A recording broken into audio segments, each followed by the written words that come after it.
Esto es Palabra de Rudolf Steiner. Rudolf Steiner. Un espacio inspirado en la vida, obra y legado del fundador de la antroposofía. Un camino de conocimiento que conduce lo espiritual del ser humano a lo espiritual del universo. Palabra de Rudolf Steiner.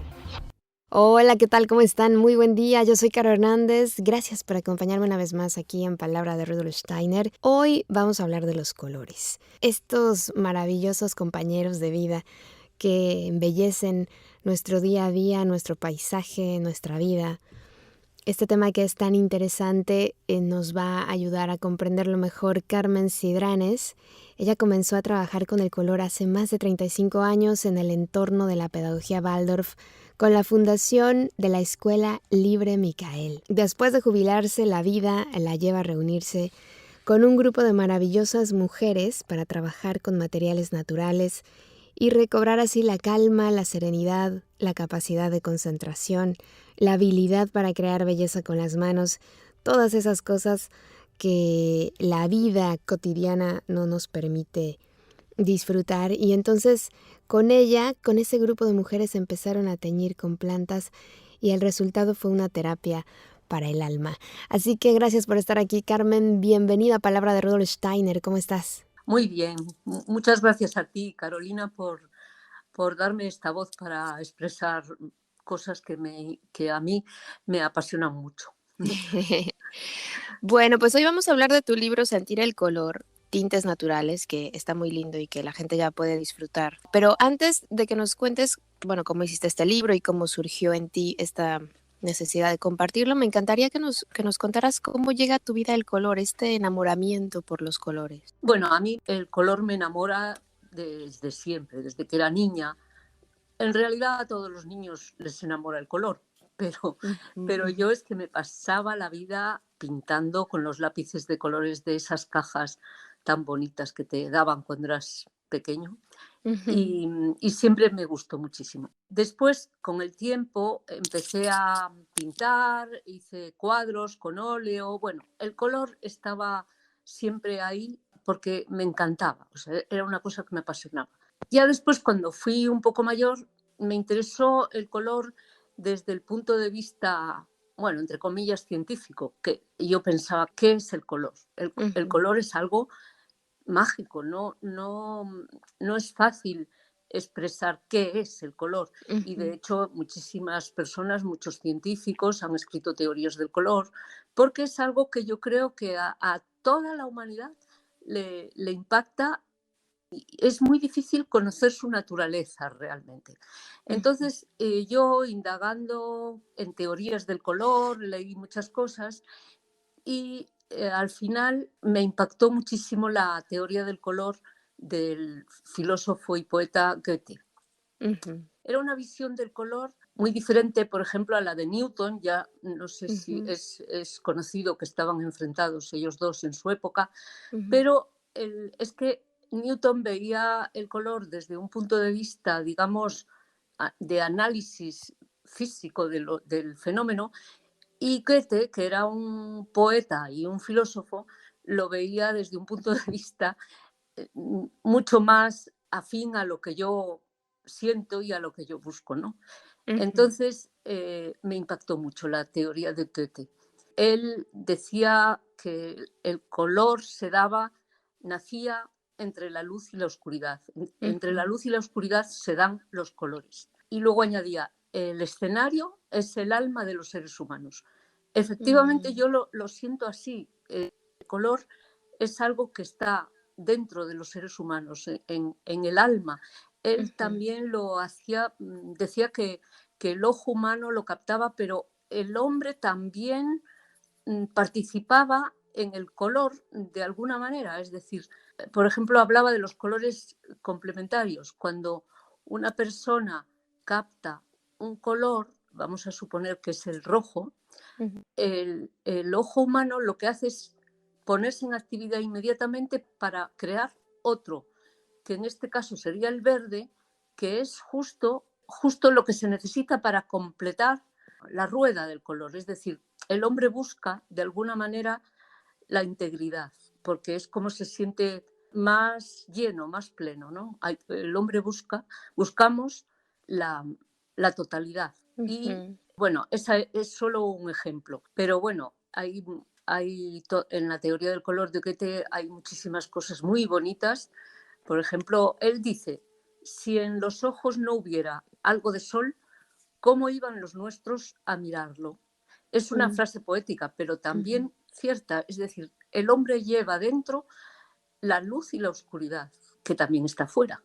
Es la ujú, forma, los colores, como decía él, se dan entre la luz y la oscuridad. Bueno, ujú. ya digo que esta teoría me impresionó muchísimo y bueno, al mismo tiempo que yo que leía cosas relativas al color, como esta teoría de Goethe, pues yo seguía trabajando en el color, pintando, haciendo cosas.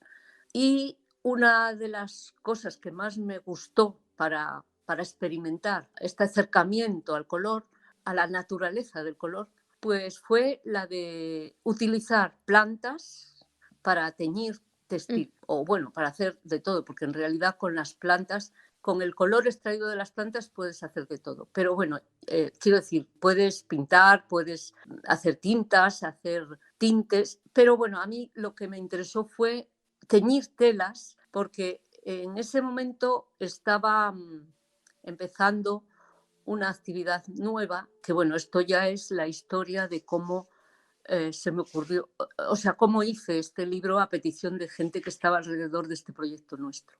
Me gustaría preguntarte sobre lo que has dicho, que me ha parecido muy bonito, de el color está en el alma de los seres humanos. Y es que hace poco veía con mi hija un libro donde te decían cómo era la vista de otros animales.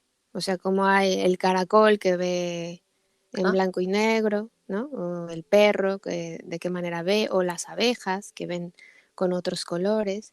Y entonces me ha llamado muchísimo la atención esta frase porque entonces puede ser que es verdad, o sea, si nos ponemos a ver unir estos conocimientos, ¿no? De toda esta gente que ha investigado cómo es la mirada de los animales o incluso el ángulo que alcanzan a ver y de qué manera perciben los colores, a diferencia nuestra, que nosotros percibimos otros colores que, por ejemplo, nosotros no podemos ver como ven las abejas o como ven estos insectos que necesitan acercarse a las flores para alimentarse.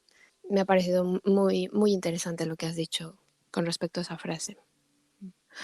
eh, pues es curioso porque a mí me asombra lo que me estás diciendo.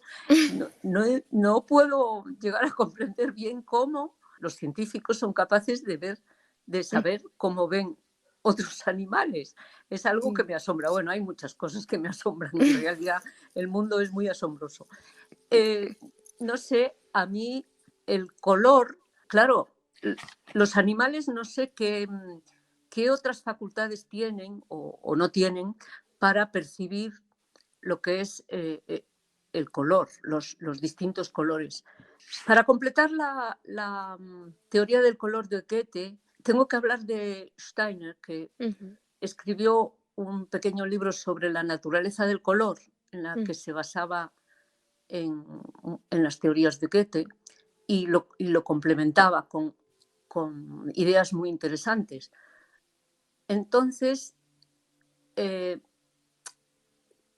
ahí Steiner dice que el color es algo que baja, se coloca sobre la superficie de las cosas, pero que el color no solo viene sobre las cosas, sino que también va a ser el medio para llevarnos a un mundo más espiritual y que será el color el que nos lleve a elevar nuestra percepción a mundos más suprasensibles. Esto que, bueno, hay que pensar mucho en ello para entender bien, pero ujú. a mí me parece que esta es una facultad que no creo que los caracoles puedan tener. Es el alma, es el alma la que nos lleva, la que Claro. nos transporta a mundos más extrasensibles y en ese sentido el color, yo siento el color así, es decir, puedo sentir que lo que dicen Goethe y Steiner es algo que yo puedo experimentar y de Mm, hecho mi camino de trabajar con el color es un poco ese, es intentar tener un conocimiento, ir en un camino de conocimiento del mundo a través del color. Entonces, esa sería la diferencia. En el alma humana los colores también te provocan emociones, es decir, eso está reconocido, incluso en psicología se usa para curar o hacer terapia con las personas que tienen dificultades en sus emociones o en su vida, ¿no? En su vida, digamos, psíquica o emocional. Y el color está en el alma y lo podemos sentir. Es decir, eso creo que todo el mundo puede darse cuenta de que no es lo mismo mirar un azul profundo que te envuelve, es como si te abrazara, si te metiera hacia adentro, que mirar un amarillo brillante que lo que hace es sacarte sacarte al mundo, subir. Es decir, eso es algo que es cierto, yo creo que todos lo podemos sentir. Y claro, un caracol, un animal, ¿cómo percibe eso? Pues yo entiendo que, no sé si los animales, pues hay teorías, ¿no? Se dice que los animales tienen un alma, pero es un alma mucho más básica, mucho más... Entonces, la percepción del color evidentemente es diferente. Claro. Esa Porque ahora que decías la percepción del color, ya ves que también dicen que los toros ven el rojo y que por eso se enfadan, ¿no? Bueno, eso me parece un poco falso, pero... No sé. pero, No lo sé. pero lo vendían, ¿no? Como que es así. Entonces, que siempre que estuvieras cerca de un toro, no te vistieras de rojo. Pero bueno, sí que es un tema interesante. Y también te quería preguntar, la gente que trabaja con el color como tú, me imagino que ya no viven con el juicio hacia el color, ¿no? O sea, ¿Con el simplemente lo juicio? disfrutan. Sí. Ah, sí, claro. O sea, cuando tú estás experimentando con el color, más que pensar en cómo es o cómo no es dejarte, meterte en él y dejar ver y dejar a ver qué sientes o qué experimentas con el color, con cada color. Entonces yo, pues cuando tiño, pues a mí me parece, fíjate, te cuento una experiencia. Hicimos hasta hace poco un trabajo con una compañera y yo, que estuvimos haciendo un trabajo para una empresa que nos pidió que expresáramos sentimientos, que expresáramos emociones, unas emociones determinadas que nos habían puesto. Entonces una de ellas era la tristeza y teníamos que elegir el color que correspondiera a ese sentimiento de tristeza. Bueno, elegimos un azul, pero un azul porque dentro del mismo color no es lo mismo una intensidad que otra. Ese es también una característica de los colores. El color nunca está quieto, nunca es un color. Son fluctuaciones entre la luz y la oscuridad, como dice Goethe. Entonces, no es lo mismo un azul muy oscuro, que te envuelve mucho, te mete mucho para adentro, que un azul clarito que te lleva como a la lejanía. No sé si habéis visto cómo las montañas lejos parecen azules a veces. Entonces, para expresar la tristeza, elegimos un azul medio, porque tenía la cualidad del azul que te abraza, que te consuela, digamos. Estábamos hablando de la tristeza, ¿no? Que te consuela, pero al mismo tiempo te deja un camino abierto, no te encierra. Aunque el color azul tiene un gesto de encerrar, pero si lo aclaras con luz, no te encierra del todo y te deja como un paso hacia la superación de esa tristeza. Que en ese momento, mi amiga, que tiene una alta sensibilidad, una capacidad sensible muy, muy alta, empezó a llorar, se puso a llorar porque le estaba invadiendo esa tristeza de la que estábamos hablando. O sea que en ese sentido esa es lo que no estás pensando cómo se produce el azul ni cómo se deja de producir, sino que estás entrando en la cualidad del azul, que entra en tu alma. Eso Claro. es así. Y es curioso porque en inglés blue, I'm blue, decir I'm blue es como decir estoy melancólico, estoy triste. Sí, Y efectivamente. es azul también. Sí. O sea que sí, que cualquiera hubiera dicho, bueno, pues si para definir que estoy triste, pues pongo el negro, ¿no? O el Sí, gris. bueno, luego cada uno tiene su cualidad, ¿no? Pero efectivamente el azul es un blue. Me acaban de regalar un libro precioso que Ujú, está en inglés, lo cual es un poco, eh, un poco fastidio para mí, pero bueno, que se llama Singing the Blue y ujú, te cuenta cómo se hace el índigo y es un libro muy bonito, aún no me he metido del todo, ujú, pero se llama así, Singing the Blue, haciendo un guiño con los blues mm, de la música, sí, ujú, efectivamente. claro. Y bueno, te lo preguntaba porque que la pregunta que te hice acerca de juzgar el color, la hacía también pensando en que algunas madres vemos a nuestros hijos pintando en negro intenso Ajá. y no queremos que lo hagan, ¿no? O queremos detener eso porque nos parece que están siendo muy violentos o que a lo mejor mi hijo se siente mal, ¿no? Y te angustias, cuando igual Sí, y el niño simplemente está curioseando acerca de los colores y ver qué pasa. bueno, efectivamente, el mundo del alma nace con nosotros, entonces el alma infantil tiene ya su yo, su propio yo, y entonces él está buscando también. Entonces tú te estás como metiendo en su percepción del color con tus ojos, con tu manera de ver el color. Y los niños, bueno, son los mejores artistas y están Ujú, efectivamente experimentando con los colores. El negro es un color muy interesante para experimentar, porque el ujú, negro no es un color, ujú, es algo, es la oscuridad. Y ujú, hablamos de que el color está entre la luz y la oscuridad, él está explorando los límites del color. mm, Es algo muy, muy interesante y bueno, déjale que haga, ujú. que experimente el mundo y que descubra el mundo por sí mismo. Él es una persona muy diferente a ti. Claro, claro. Qué maravilla esto de los colores. Bueno, y entonces, ya que nos has compartido un poco cómo es que siempre has sentido esta curiosidad por el color, llega a tu vida la oportunidad de hacer un libro. Y Bueno, sí. A ver, yo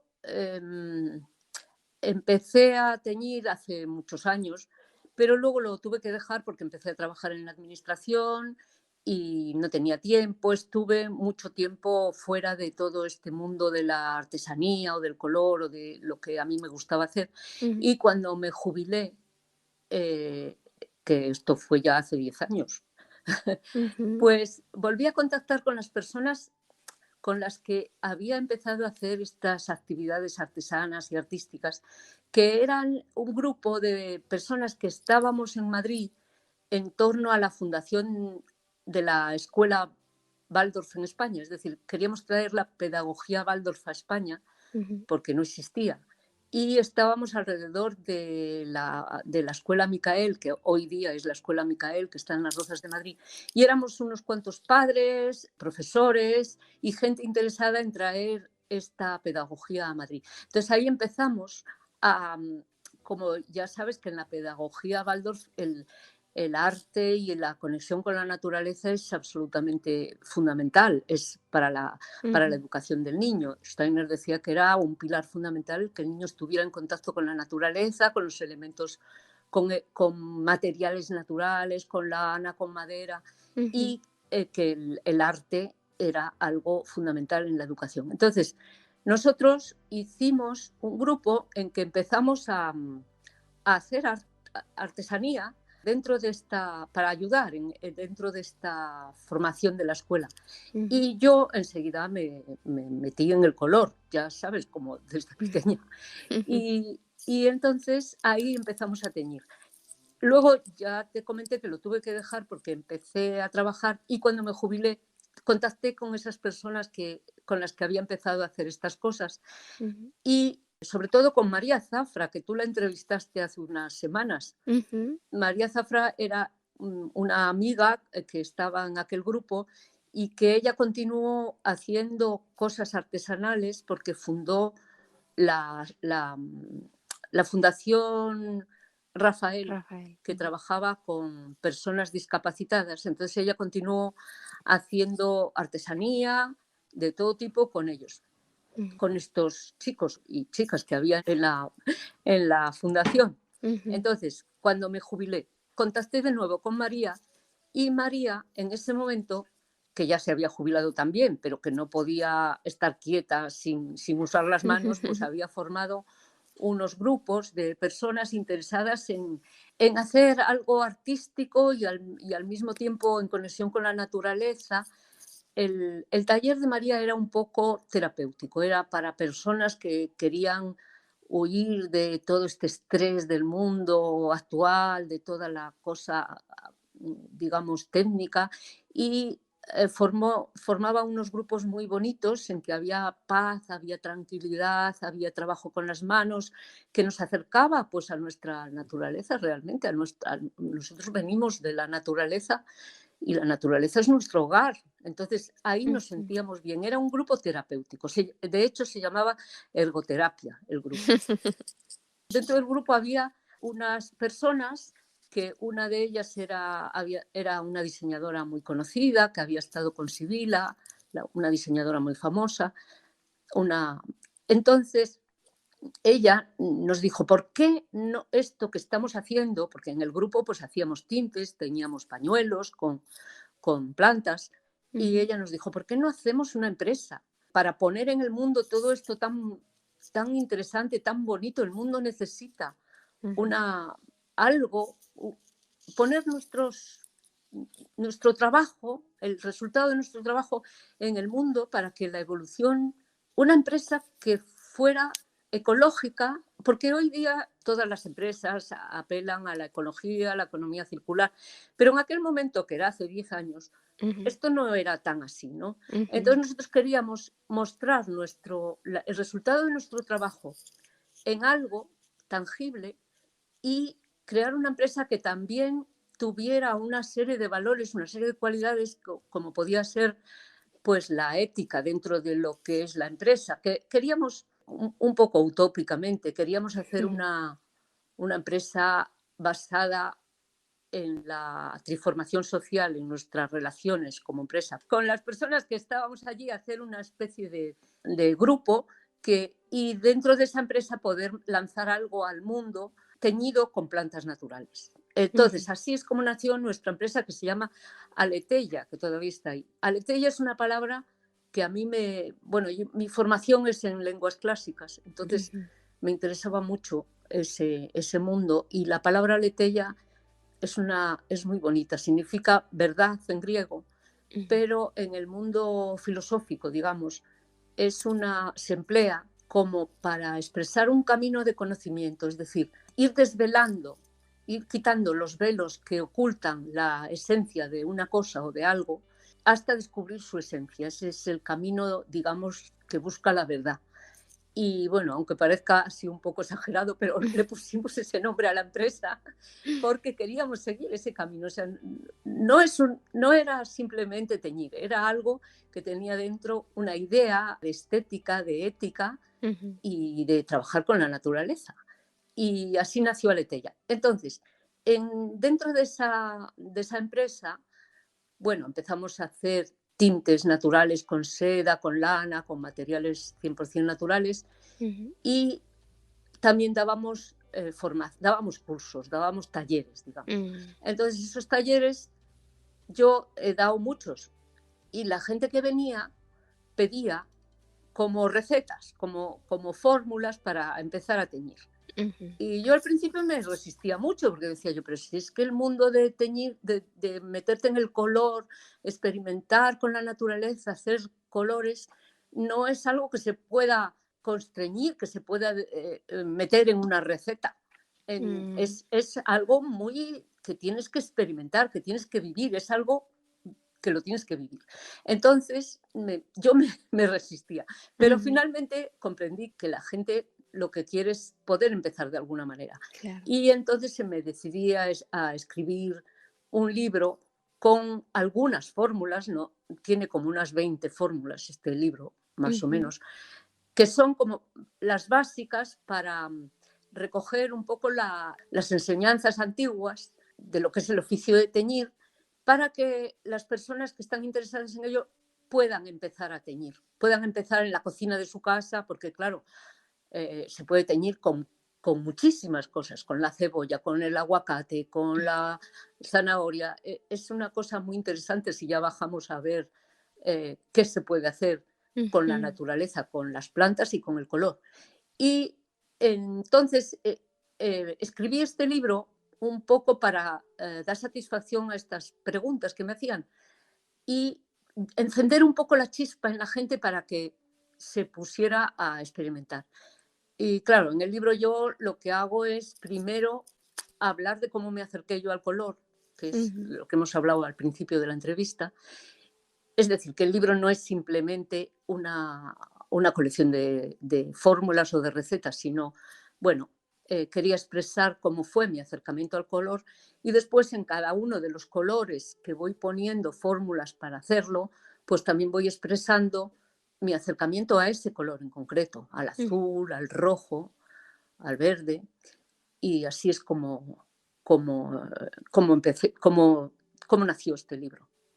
Ya Y después, pues lo tuve que editar sola porque fue en en mitad de la pandemia y bueno, ujú. me costó, me costó bastante trabajo, pero finalmente se hizo y esta ya es la segunda edición que está haciendo la editorial Rudolf Steiner. Ujú. Bueno, me llama la atención porque, por ejemplo, pienso que igual yo me encuentro con una flor roja, ¿no? Y digo, ay, qué bonito, va a pintarme rojo y a lo mejor me sale otro color. Eso puede pasar. Sí, eso es absolutamente normal. Yo recuerdo que al principio de empezar a experimentar, el grupo que estábamos tiñendo en Aletella, en la empresa, tenía una amiga que decía, yo tengo que conseguir el rojo de las amapolas. Entonces corría por el campo detrás de las amapolas para cogerlas, para conseguir el rojo de la amapola. Pero luego, no, jamás. O sea, el rojo es uno de los colores más difíciles de conseguir en tintura natural.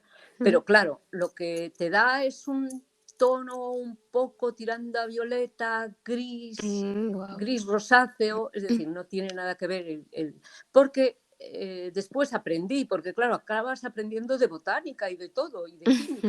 Claro. Entonces aprendí que las flores en general, todas estas flores que hay por el campo tan bonitas y Ujú. de colores tan preciosos, esos colores son antocianinas, que es un compuesto que tienen las flores, que lo utilizan, las flores usan ese compuesto para atraer insectos o para Mm. alejarlos. Y entonces Mm. hacen esos colores tan brillantes para que los insectos que necesitan o que temen, a veces es para que vengan las abejas a libar, otras veces es para alejar depredadores, ¿no? Entonces Mm. usan ese tipo de colores. Y claro, ese tipo de colores es absolutamente fugitivo, le llamamos colores fugitivos, a los que no permanecen. Es decir, no, son cambiantes, ya son Mm. cosas que utiliza la planta y a veces es rojo, a veces es azul. Es decir, eso no funciona en tintorería, o sea, en tintes naturales. Es Ujú. así. Y muchísimos colores que parecen, luego no son, porque en realidad el color es la energía que tiene la planta dentro Ujú. y cada planta tiene un tipo de esencia, es de una manera, cada planta es de una manera. Al principio parecen todas verdes, el mundo Ujú. vegetal es verde, Ujú. pero lo que hay dentro, la esencia de su energía, de su cuerpo, digamos, etérico, de su cuerpo vital, es diferente. Y entonces cuando tú extraes los elementos que esa planta contiene y los haces tinte, esos aparecen cuando la luz les da, porque si no, es una planta verde, ¿no? Y Ujú. cuando la luz topa con esos distintos elementos que hay en cada planta, da un color diferente en cada planta. Es decir, Mm. cada planta tiene su color, tiene su energía vital. Claro, qué bonito. Y luego Sí, también hay una parte de tu libro, ¿no? Justo donde está la granada, así, que dices que los amarillos de la granada son muy estables y si se sí, dejan demasiado tiempo en el baño, tienden a oscurecerse y alejarse de la luz. Eso es porque se oxida, ¿no? ¿O qué? exactamente. Es que, bueno, luego hay diferentes tintes, ¿no? Hay tintes de oxidación, tintes que no. Y la granada es un fruto muy especial. Es un fruto de otoño Ujú. y nos da, desde una luz amarilla muy clara, muy brillante, muy bonita, hasta el marrón. Vuelvo a lo que decía antes, el color no es fijo, el color es una fluctuación entre la luz y la oscuridad. Entonces, la granada lo que tiene dentro es, como fruto o como planta, tiene mucho tanino. El tanino es un elemento que fija el color. Es decir, en tintes naturales lo difícil es fijar el color. El color se puede obtener fácilmente a veces, pero luego no permanece. Entonces, los taninos, que los hay en muchas plantas, y de hecho nosotros utilizamos mucho tanino en lugar de sales minerales para fijar el color, usamos otras plantas que contienen tanino, y la granada lo tiene en sí misma. Es decir, que para teñir con granada no necesitas ningún apoyo en ningún mordiente, que le llamamos mordientes a los fijadores del color, que suelen ser sales minerales como alumbre o hierro. Entonces, la granada, como algunas otras plantas, tienen dentro ya los taninos. Es decir, puedes teñir con granada sin utilizar nada más que la granada, las cáscaras de granada. Entonces, haces es como un cocimiento de las pieles de granada, luego cuelas los restos sólidos y lo que te queda es el líquido, que es el tinte. Entonces ahí los taninos tienen la cualidad de oxidarse. Entonces, cuando se oxidan, oscurecen, efectivamente. ¿Por qué? Porque entra un elemento muy alcalino, porque esto lo dice también Goethe en su teoría de los colores. Es curioso porque ese hombre indagó hasta lo más profundo. En tintorería digo que los ácidos aclaran el color, van más hacia la luz, y los alcalinos van más hacia la oscuridad. Entonces, la oxidación es algo que contiene hierro, o no sé exactamente, porque tampoco es que sea yo una experta en química, pero contiene algo que lo que hace es densificar el amarillo para convertirlo en marrón. Incluso si añades más hierro, si añades un sulfato de hierro, por ejemplo, que es algo también natural, puedes llegar al negro. Oye, y otra cosa que me llama la atención es que, o sea, a la hora de teñir, no es lo mismo teñir un lienzo, ¿no? Que la tela, que una vela, ¿no? O sea, me Sí. imagino que este libro está expresamente pensado en teñir, pues, materiales, bueno, como el algodón, ¿no? Y la lana, o es para cualquier. Las fórmulas que pongo en el libro están enfocadas efectivamente a teñir textiles, pero estas mismas fórmulas pueden usarse para pintar o para hacer muchísimas otras cosas. Se puede teñir el papel de la misma manera que se tiñe el textil, y si lo que quieres es pintar o hacer tintas, tienes que usar la misma. Con la planta siempre hay que hacer lo mismo, es cocerla y obtener un líquido. De ese líquido después puedes o simplemente meter la tela añadiendo un mordiente, o sin añadirlo, por ejemplo en la granada no hace falta, pero y también utilizarse para tintas o pintura sobre papel o sobre paredes o sobre lo que quieras, añadiéndole un elemento aglutinante, que puede ser pues goma arábiga o goma guar o una serie aglutinantes que se usan en el mundo artístico. O sea, la base siempre es la misma, de si es un tinte o una pintura natural. Y en tu libro también una serie de imágenes de cuadros de color que son muy lindos. ¿Esto lo Sí, hiciste bueno, tú? No. es que he puesto cuadros de un amigo que se llama Nacho Moore, que es un pintor maravilloso, que vemos el color un poco de la misma manera, y a mí me encanta, y le pedí que me dejara poner imágenes de sus cuadros. Justo acabo de llegar ahora de una exposición en Jaca, porque él vive en el Pirineo, en Jaca, de una exposición de cuadros de este hombre, y son una maravilla. Es que expresa tan bonito el color. Sobre todo su última exposición a la que acabo de ir se llama La oscuridad habitada. La oscuridad habitada. Es decir, ve el color un poco como Oquete, ¿no? Entre la luz y la oscuridad se dan los colores.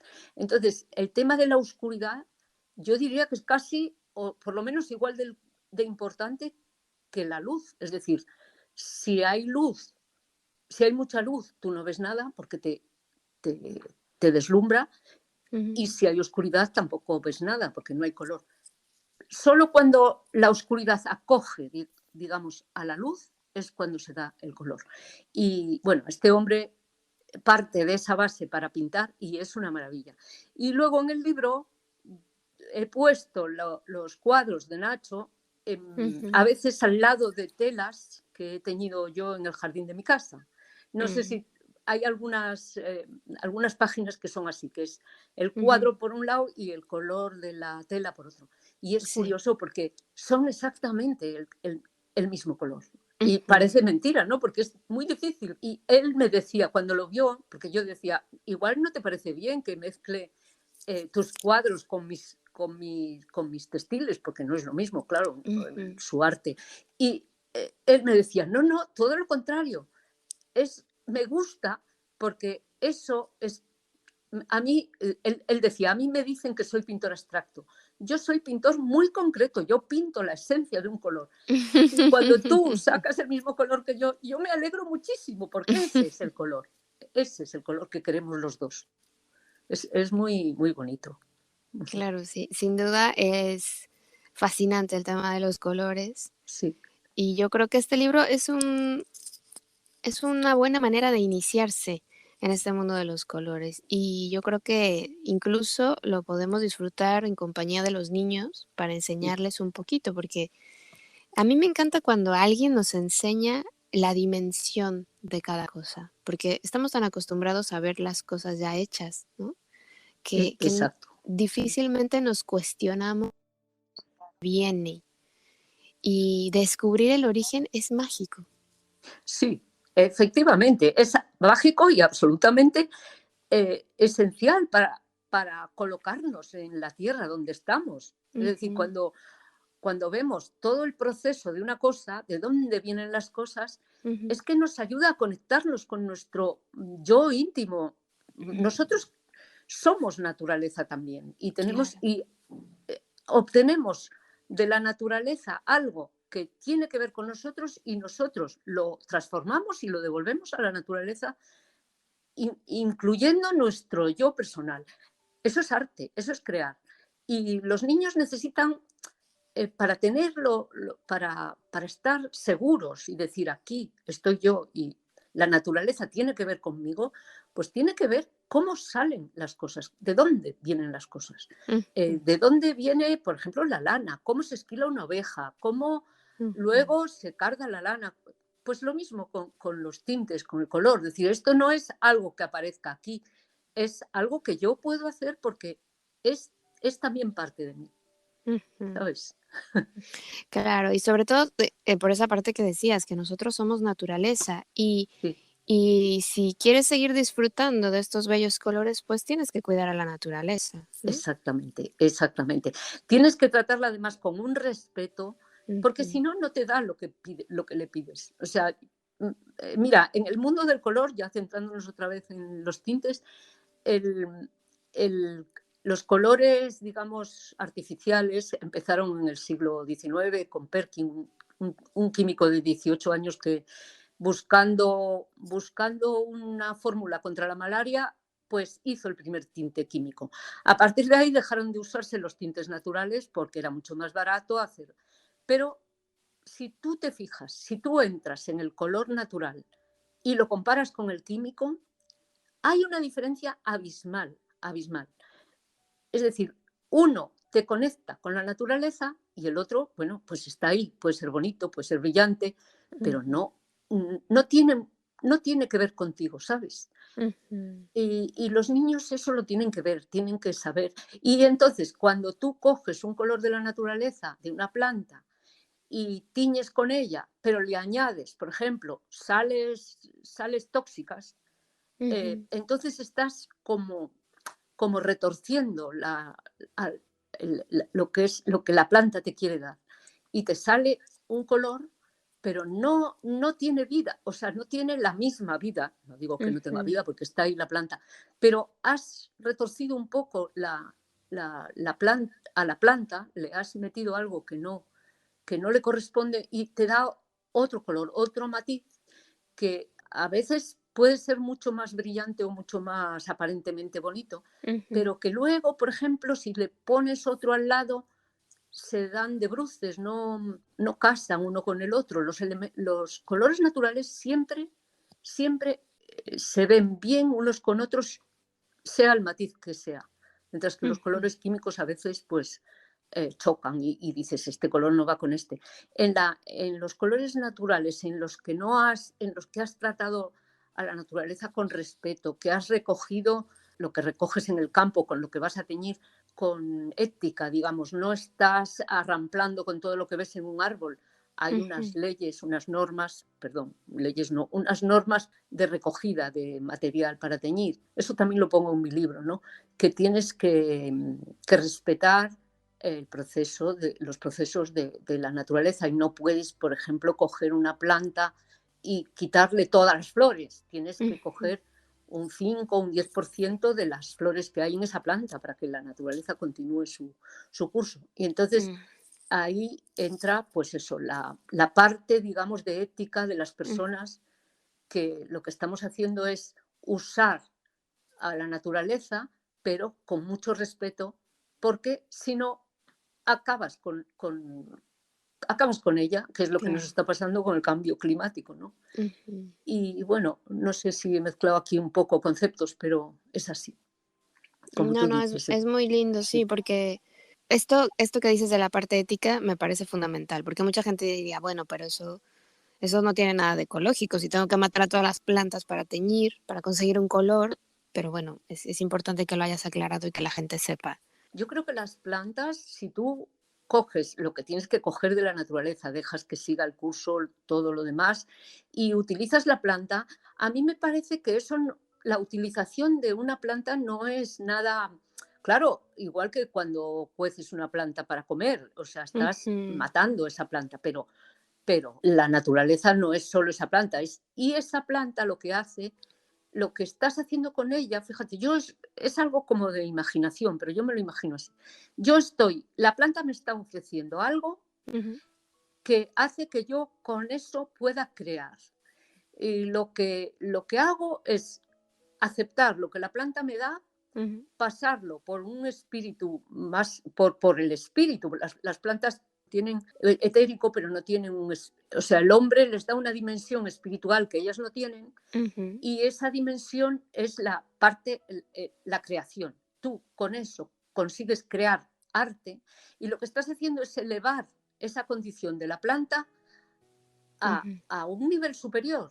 Y yo claro. creo que la planta, eso, ya te digo que es un poco imaginación, pero incluso lo agradece porque la naturaleza está ahí para, para ayudar, digamos, a la evolución de la humanidad. Y el Mm, arte es algo, el arte o la artesanía o el crear cosas bellas es algo que está elevando a la naturaleza a la condición de su nivel, que está sujeto a unas leyes naturales de las que no puede salir.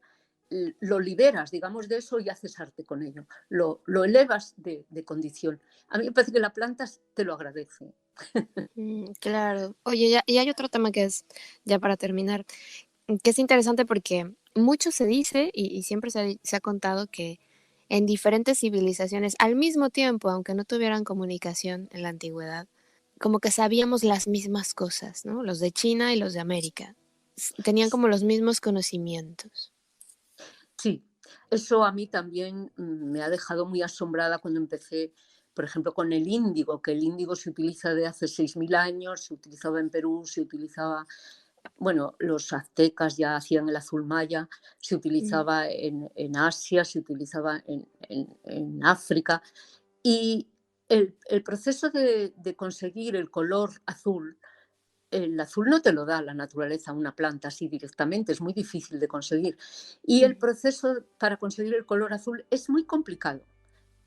Pasa por procesos de fermentación, de reducción de oxígeno, mm, bueno, una serie de elementos que no son nada fáciles de hacer.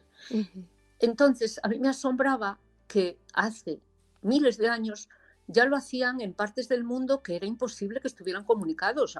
Hoy día sí que sería posible con la internet y todo esto, pero entonces no se podían comunicar. Entonces yo digo, ¿cómo sabían hacer el azul en un proceso que es tan complicado? Porque es muy complicado. Si entras dentro del proceso del azul, pues lo verás. Yo lo explico un poco en el libro cómo es para teñir con azul, para conseguir que la planta, porque el azul se consigue de plantas que tienen una molécula que es la indigotina, pero no es una sola planta, hay muchas plantas que tienen indigotina. Para hacer salir la indigotina y obtener el color azul es para lo que es necesario hacer todo este proceso.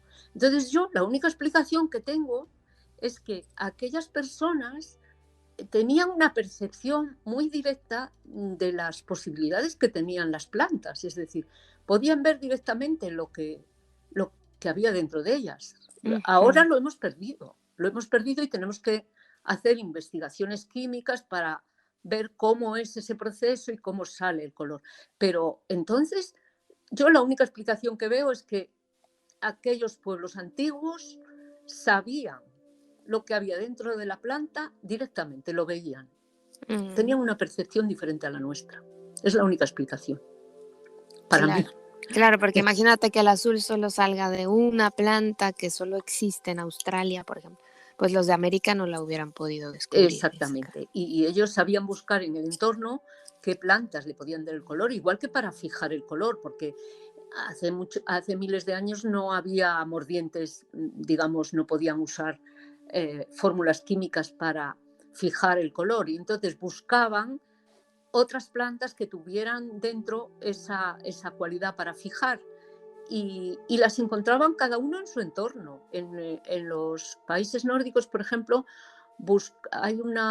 las bayas de Serval, por ejemplo, son como amargas, ácidas, esas tienen tanino, y ellos no sabían que tenía tanino, pero sabían que eso fijaba el color en sus procesos. Y en otros países había plantas parecidas, es decir, en Asia usaban el tamarindo, que también tenía fórmulas parecidas a las bayas de Serval. Entonces, en cada sitio buscaban en su entorno cosas que tuvieran la cualidad de fijar el color. ¿Y cómo lo sabían? Pues no sé, viendo, a lo mejor probando el sabor. Dicen, esto que estoy en mi lengua se queda como pegado porque es astringente, pues esto sirve para pegar también el color a la planta, ¿no? Y así era. Es algo.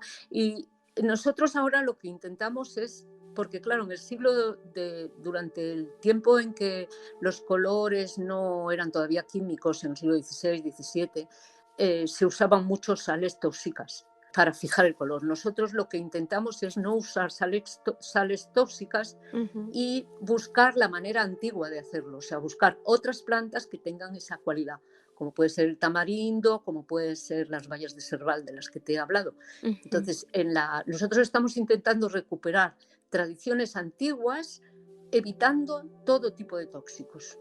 Y eso es lo que hacían hace miles de años. Aparte, veían las posibilidades que tenían las plantas en su entorno y las usaban. Oye, pues qué maravilla este mundo de los colores. Ojalá la gente tenga ganas de ponerle más color a su vida, porque luego como que nos hace falta. Y yo creo que por algo es que desde la antigüedad hemos ido detrás del color, ¿no? Sí, por algo nos ha maravillado. Es algo que alimenta el alma. Exactamente. Sí. Así que bueno, como decías hace un rato, también los niños son los grandes maestros del color. Con los niños puedes hacer muchos experimentos de color en la cocina. Bueno, creo que ya lo hemos dicho antes, sí. Con la cebolla, por ejemplo, salen unos colores preciosos. ¿Y la cebolla morada? También, sí, ahora ya quiero probar la cebolla morada. Sí, fíjate, yo nunca he conseguido tener tanta cebolla dorada, morada como para teñir solo con ella. Pero el color que se obtiene tira un poco más al verde que al amarillo. Pero bueno, prueba, experimenta, hazlo tú. Claro. Y luego me lo cuentas. Pues así lo haremos, Karen. Muchísimas gracias por compartir estas recetas con todos los que puedan acercarse a este libro y ojalá que lo disfruten. Pues muchas gracias a ti, Carolina. Muchísimas gracias a Carmen Cidranes, una mujer maravillosa con un gran carisma. No sé, me transmitió muchísima alegría, así que debe de ser porque su vida está llena de color y ojalá todos nos podamos deleitar con los colores que nos acompañan día con día y podamos transitarlos, disfrutarlos, nutrirnos también, ¿por qué no?, de los colores y experimentar el bello arte de teñir con los colores naturales. Así que si quieres empezar por alguna parte, esta es una buena herramienta, el libro de Carmen Cidranes que se llama Sentir el color, tintes naturales. Por mi parte ha sido todo. Muchísimas gracias por acompañarme una vez más aquí en Palabra de Rudolf Steiner. Ya sabes que estamos en contacto a través de nuestras redes sociales. En Facebook, YouTube e Instagram nos encuentras como Palabra de Rudolf Steiner y también en palabraderudolfsteiner.com. No me voy sin antes desearte un gran cierre de año 2021 y un muy bendecido 2022, que en esta vida sea más grande el amor que el miedo. Así que desde aquí les envío un muy fuerte abrazo. Muchas gracias por acompañarnos en este 2021.